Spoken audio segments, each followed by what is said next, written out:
So back to the story. We're in February 1778. Washington writes to the governor of New York, George Clinton. He says, we're pretty close to a famine in the camp. But a week later, it's his birthday, his 47th birthday. And I thought you'd like this detail, Tom. His junior officers organised an entertainment for him. And this was a British play by Joseph Addison about the life of Cato the Younger.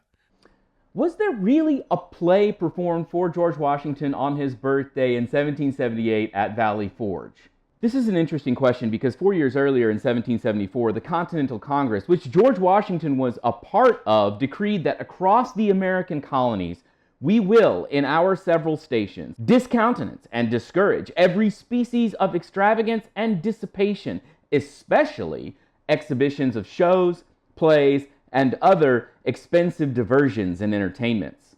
But a letter from Colonel William Bradford Jr. to his sister Rachel in May of 1778 states that the camp could now afford you some entertainment. The maneuvering of the army is in itself a sight that would charm.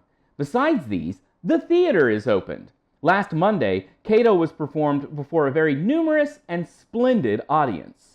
So we know for a fact that the play Cato by Joseph Addison, written in 1712, was not performed for Washington's birthday in 1778, but likely occurred at the end of April or the beginning of May.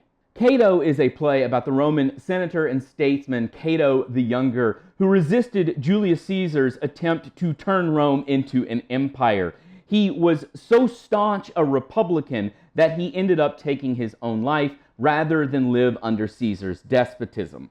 And colonial Americans, even before the Revolution, knew the play really well and admired its Republican spirit. Washington himself was fond of the play, so much so that he quotes from it in his farewell address when he resigns as the first president of the United States.